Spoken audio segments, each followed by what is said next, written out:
மெரினா கடற்கரையில் நுழைவு கட்டணம் வசூலிக்க முடிவு செய்துள்ள தகவல் வெளியான நிலையில் சென்னை மாநகராட்சி விளக்கம் அளித்துள்ளது. சென்னை மெரினா கடற்கரையில் அண்ணா நீச்சல் குளம் அருகே உள்ள ஒரு சிறிய பகுதிக்கு பொதுமக்கள் இனி கட்டணம் செலுத்தினால் மட்டுமே அனுமதிக்கப்படுவர் என்ற புதிய விதி விரைவில் அமலாக உள்ளதாக சமூக வலைதளங்களில் செய்தி பரவியது. மெரினா கடற்கரையில் கட்டணம் வசூலிக்கப்படும் என வெளியான செய்தி தவறானது என மாநகராட்சி ஆணையர் குமரகுருபரன் விளக்கம் அளித்துள்ளார். நீலக்குடி கடற்கரை திட்டத்தின் கீழ் எந்த கட்டணமும் வசூலிக்கப்படாது என்றும் அவர் தெரிவித்துள்ளார். திருவள்ளூர் மாவட்டம் நம்பாக்கம் கிராமத்தில் உள்ள அருள்மிகு ஸ்ரீ நிலவொளியம்மன் கோவிலில் தீமிதி திருவிழா விமர்சையாக நடைபெற்றது.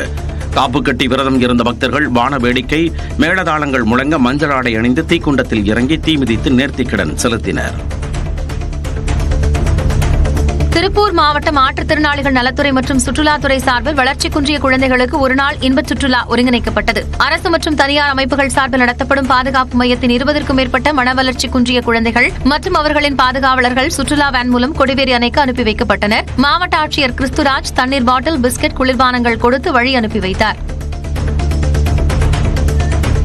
கோவை மாவட்டம் வால்பாறை அருகில் உள்ள அதரப்பள்ளி வனப்பகுதியில் வன வளம் சேகரிக்க சென்ற பழங்குடியினரை யானைகள் தாக்கியதில் 2 உயிரிழந்தனர்.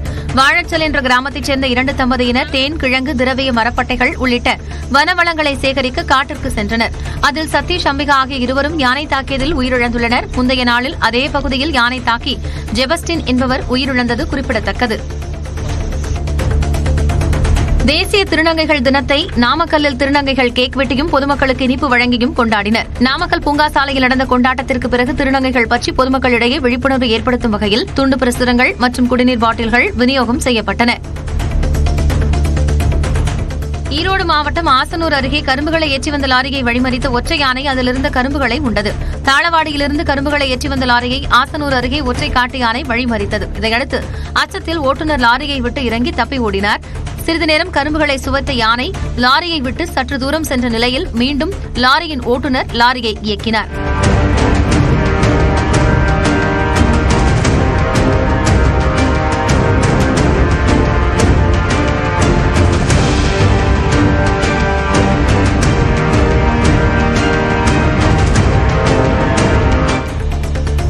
வேலூர் மாவட்டம் பேரணாம்பட்டு அருகே ஜல்லிக்கற்களை ஏற்றி வந்த லாரி காலனி தொழிற்சாலைக்கு ஆட்களை ஏற்றிச் சென்ற வேன் மீது மோதியதில் 12 பேர் காயமடைந்தனர். காயமடைந்த அனைவரையும் மீட்ட பொதுமக்கள் பேரணாம்பட்டு அரசு மருத்துவமனைக்கு 108 ஆம்புலன்ஸ் மூலம் அனுப்பி வைத்தனர். பேரணாம்பட்டு காவல்துறையினர் விபத்து குறித்து வழக்கு பதிவு செய்து விசாரணை மேற்கொண்டு வருகின்றனர். திருவள்ளூர் மாவட்டம் திருத்தணி அருகே காவிரி ராஜபுரம் கிராமத்தில் மின்மாற்றி பழுதை சரி செய்ய முயன்ற கூலி தொழிலாளி மின்சாரம் தாக்கி உயிரிழந்தார். 2 மணி நேரமாக மின்சாரம் துண்டிக்கப்பட்டதால் அப்பகுதியைச் சேர்ந்த சிலர் கூலி தொழிலாளி முனிரத்னத்தை மின்மாற்றியில் பழுது பார்க்க அழைத்துச் சென்றுள்ளனர். மின்மாற்றி மீது ஏறியவர் மின்சாரம் தாக்கி உயிரிழந்த நிலையில் இதற்கு காரணமானவர்கள் தலைமறைவாகிவிட்டதாக கூறப்படுகிறது. இந்நிலையில் அவர்களை கைது செய்ய கோரி உடலை வாங்க உறவினர்கள் மறுத்ததால் முன்னெச்சரிக்கையாக கிராமத்தில் காவலர்கள் குவிக்கப்பட்டனர். தென்காசி மாவட்டம் கொண்டலூர் ஊராட்சி ஒன்றிய தொடக்கப் பள்ளியில் மாணவர் சேர்க்கையை ஊக்குவிக்கும் வகையில் விழிப்புணர்வு பேரணி நடைபெற்றது. இப்பள்ளியில் 1ஆம் வகுப்பில் புதிதாக இணைந்த 24 மாணவர்களை மாலை அணிவித்து ஆசிரியர்கள் வரவேற்றனர். அவர்களோடு பள்ளி மாணவர்கள், ஆசிரியர்கள் ஊர்வலமாக சென்று அரசு பள்ளிகளில் மாணவர்களை சேர்க்க பொதுமக்கள் முன்வர வேண்டும் என்று விழிப்புணர்வு மேற்கொண்டனர். திருப்பூர் மாவட்டம் தாராபுரம் அடுத்துள்ள குண்டடத்தில் ஜேசிபி உரிமையாளர்கள் 3 நாள் வேலை நிறுத்தத்தை தொடங்கினர். இதனால் 100க்கும் மேற்பட்ட ஜேசிபி வாகனங்களை வரிசையாக நிறுத்தியுள்ளனர். சாலை வரி, பெட்ரோல் டீசல் மீதான வரி, டயர் உள்ளிட்ட உதிரிப்பாகங்கள் மீதான வரியை மத்திய மாநில அரசுகள் உடனடியாக குறைக்க வலியுறுத்தியுள்ளனர். ஜேசிபியின் வாடகை கட்டணம் 3000 ரூபாயாகவும் அடுத்த 1 மணி நேரத்திற்கு 1500 ரூபாய் கூடுதல் கட்டணம் நிர்ணயிக்க வேண்டும் என்றும் ஜேசிபி உரிமையாளர்கள் கோரிக்கை விடுத்துள்ளனர். கன்னியாகுமரி மாவட்டம் வெட்டூர்னிமடம் பகுதியில் லோடு ஆட்டோ ஓட்டுநர் குடிபோதையில் ஏற்படுத்திய விபத்தில் பள்ளி ஆசிரியர் காயமடைந்தார். ஓட்டுநர் குடிபோதையில் தாறுமாறாக ஓட்டிய ஆட்டோ சாலை ஓரம் நின்று கொண்டிருந்த ஆசிரியர் பேபி மீது இடித்ததில் அவர் சாலையில் விழுந்து மயங்கினார். அருகே இருந்தவர்கள் அவரை மீட்டு மருத்துவமனைக்கு அனுப்பிய நிலையில் போதையில் இருந்த ஓட்டுநரை பிடித்து காவலர்களிடம் ஒப்படைத்தனர். திண்டுக்கல் மாவட்டம் வீரகோவில் பகுதியை பாரம்பரிய பல்லுயிர் தலமாக அறிவித்ததை எதிர்த்து தமிழர் தேசம் கட்சி சார்பில் ஆர்ப்பாட்டம் நடத்தப்பட்டது.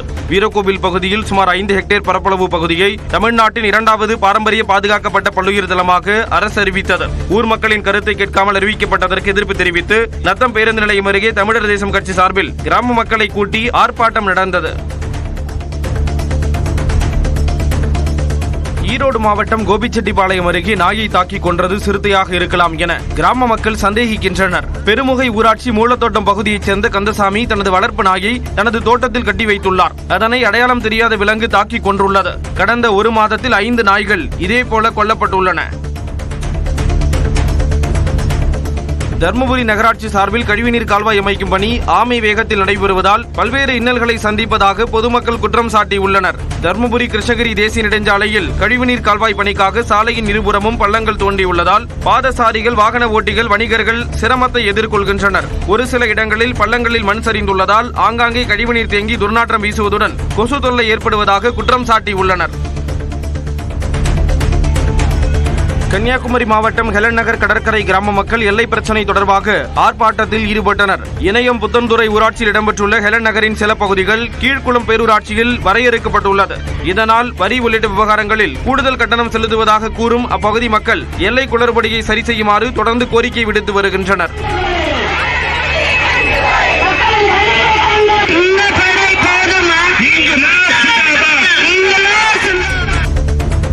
ராமநாதபுரம் மாவட்டம் திருவாடானை அருகே குடிநீர் விநியோகம் செய்யாததை கண்டித்து பெண்கள் நீரேற்று நிலையத்தை முற்றுகையிட்டனர். கல்லூர் ஊராட்சிக்குட்பட்ட பாரதி நகர் பகுதிக்கு 10 நாட்களுக்கு மேலாக குடிநீர் விநியோகம் செய்யப்படவில்லை என குற்றம் சாட்டியுள்ளனர். அப்பகுதியில் உள்ள குடிநீர் வடிகால் வாரியத்தின் நீரேற்று நிலையத்தை பெண்கள் முற்றுகையிட்டு அதிருப்தியை வெளிப்படுத்தினர். விரைவில் சரி செய்வதாக உதவி செயற்பொறியாளர் தெரிவித்ததை அடுத்து அவர்கள் கலைந்து சென்றனர்.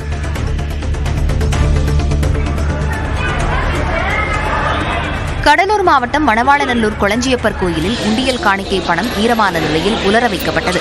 பங்குனி உத்திர திருவிழா நடைபெற்ற நிலையில் கோயில் உண்டியல் திறக்கப்பட்டு எண்ணும் பணி நடைபெற்றது. அப்போது உண்டியலுக்குள் இருந்த பணத்தாள்கள் ஈரமான நிலையில் இருந்தது தெரியவந்ததால் அவற்றை கோயில் நிர்வாகத்தினர் உலர வைத்தனர். பக்தர்கள் கொண்டு வந்த பால் உள்ளிட்டவற்றை அபிஷேகம் செய்தபோது அருகிலிருந்த உண்டியல் மீது பட்டு ஈரமானதாக அதிகாரிகள் தெரிவித்தனர்.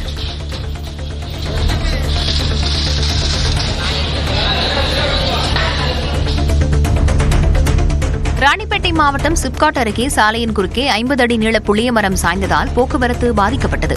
புளியமரம் வேருடன் திடீரென சாய்ந்து லாரி மீது விழுந்ததில் லாரியின் முன்பக்க கண்ணாடி உடைந்தது. நல்வாய்ப்பாக ஓட்டுநர் சிறு காயங்களுடன் உயிர் தப்பிய நிலையில் சாலையின் குறுக்கே விழுந்த புளியமரத்தை தீயணைப்பு வீரர்கள் அகற்றினர். தூத்துக்குடி மாவட்டம் கோவில்பட்டி செண்பகவல்லி அம்மன் கோயில் தெப்பத் திருவிழா கோலாகலமாக நடைபெற்றது. சுவாமியும் அம்பாளும் தெப்பத்தில் எழுந்தருளி தெப்பத்தை 9 முறை சுற்றி வந்து பக்தர்களுக்கு காட்சியளித்தனர். இதில் ஏராளமான பக்தர்கள் கலந்து கொண்டு சாமி தரிசனம் செய்தனர்.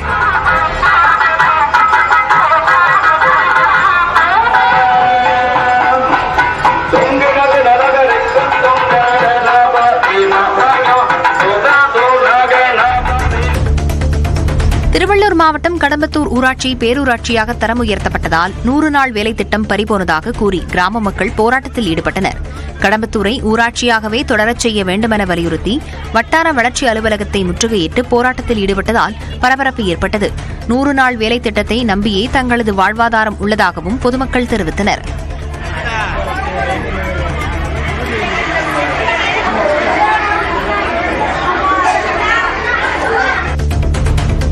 சிவகங்கை மாவட்டம் இளையான்குடி அருகே சிறுமிக்கு பாலியல் தொந்தரவு கொடுத்த முதியவருக்கு 5 ஆண்டுகள் சிறை தண்டனை விதிக்கப்பட்டுள்ளது. செல்லையா என்ற முதியவர் கடந்த 2021ஆம் ஆண்டு சிறுமி ஒருவருக்கு பாலியல் தொந்தரவு கொடுத்ததாக புகார் எழுந்து கைது செய்யப்பட்டார். சிவகங்கை போக்சோ விரைவு நீதிமன்றத்தில் விசாரணை நடந்த நிலையில் செல்லையாவுக்கு 5 ஆண்டுகள் சிறை தண்டனையும் 3000 ரூபாய் அபராதமும் விதிக்கப்பட்டுள்ளது. மேலும் பாதிக்கப்பட்ட சிறுமிக்கு 2 லட்சம் ரூபாய் வழங்க தமிழ்நாடு அரசுக்கு உத்தரவிடப்பட்டுள்ளது. நாமக்கல்லில் முட்டை கொள்முதல் விலையை வெளிப்படையாக அறிவிக்க வேண்டுமென சிறு முட்டை கோழிப் பண்ணையாளர்கள் கோரிக்கை விடுத்துள்ளனர். தமிழ்நாடு கோழிப் பண்ணையாளர்கள் சங்க அலுவலகத்தை சிறு முட்டை கோழிப் பண்ணையாளர்கள் முற்றுகையிட்டதால் பரபரப்பு ஏற்பட்டது.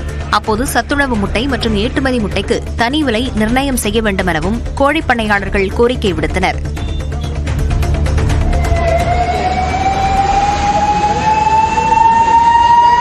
சென்னையை அடுத்த தாம்பரம் பகுதியில் உள்ள மெப்ஸ் தொழிற்பேட்டையில் தீயணைப்புத்துறை சார்பில் விழிப்புணர்வு நிகழ்ச்சி நடைபெற்றது.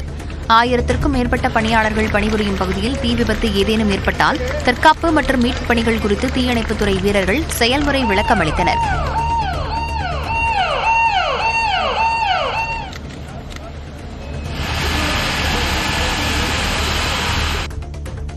திண்டுக்கல் மாவட்டம் பழனி அருகே ஐயம்புள்ளி குளக்கரையில் 15ஆம் நூற்றாண்டு கால நடுக்கல் கண்டெடுக்கப்பட்டது. தொல்லியல் ஆய்வாளர் நாராயணமூர்த்தி குழுவினர் நடுகல் குறித்து ஆய்வு மேற்கொண்டனர். நடுக்கலில் இருப்பது மடைக்குடும்பன் குடும்பச்சி என தெரிவிக்கப்பட்டுள்ளது.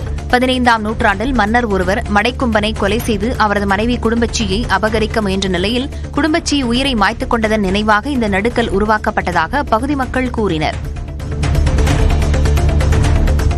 கடலூர் மாவட்டம் சேத்தியாத்தோப்பு அருகே கரிவெட்டி கிராமத்தில் NLC விரிவாக்கப் பணிக்காக நிலத்தை கையகப்படுத்த வந்த அதிகாரிகளை பொதுமக்கள் முற்றுகையிட்டு போராட்டத்தில் ஈடுபட்டனர். NLC 2வது சுரங்க விரிவாக்கப் பணிகள் கரிவெட்டி கிராமத்தில் நடைபெறும் நிலையில் கிராமத்திற்கு செல்லும் சாலையை துண்டிக்கும் முயற்சியில் NLC அதிகாரிகள் ஈடுபட்டனர். தங்களுக்கு உரிய இழப்பீடு நிவாரணத்தை வழங்காமல் நடவடிக்கை மேற்கொள்ள பொதுமக்கள் எதிர்ப்பு தெரிவித்தனர்.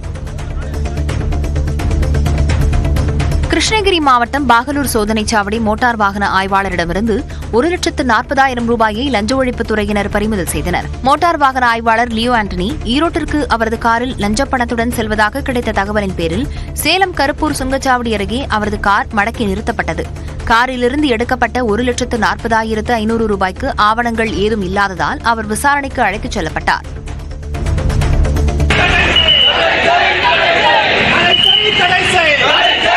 ஜாட் திரைப்படத்தை திரையிட எதிர்ப்பு தெரிவித்து மதுரை சின்னசொக்கிக்குளம் பகுதியில் உள்ள திரையரங்கை நாம் தமிழர் கட்சியினர் முற்றுகையிட முயன்றதால் பரபரப்பு ஏற்பட்டது.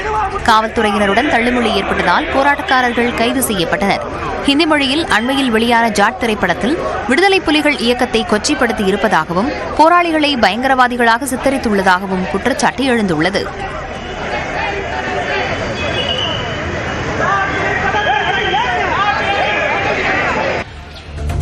வெயிலின் தாக்கம் அதிகரித்திருப்பதால் மேட்டுப்பாளையம் வாழைக்காய் ஏல மையத்துக்கு வாழைக்காய் வரத்து குறைந்தது.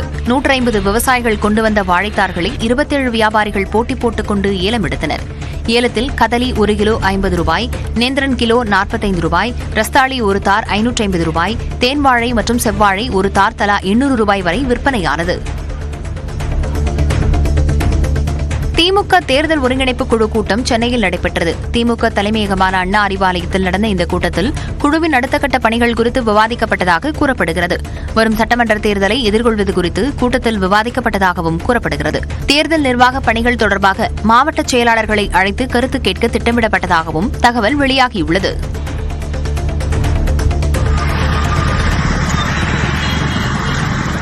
தென்காசி அருகே பாவூர் சத்திரம் ரயில்வே மேம்பால பணி ஆமை வேகத்தில் நடப்பதாக புகார் எழுந்துள்ளது. போக்குவரத்து நெருக்கடி மிகுந்த பாவூர் சத்திரம் ரயில்வே கேட்டில் மேம்பால பணி தொடங்கி நடைபெற்று வருவதால் இப்பகுதியில் போக்குவரத்து பாதிக்கப்பட்டு சுமார் 5 கிலோமீட்டர் அளவுக்கு சுற்றிச் செல்லும் நிலை உள்ளது. இதனால் பணிகளை விரைந்து முடிக்க வேண்டும் என பொதுமக்கள் கோரிக்கை விடுத்துள்ளனர். தூத்துக்குடி மாவட்டம் திருச்செந்தூர் அருகில் உள்ள ஆறுமுகநேரியில் மணமகள் மன்றம் என்ற பெயரில் புதிய எலைட் மதுபான பார் அமைக்க எதிர்ப்பு தெரிவித்து ஆர்ப்பாட்டம் நடைபெற்றது. இந்த ஆர்ப்பாட்டத்தில் பல்வேறு கட்சியினரும் கலந்து கொண்டனர்.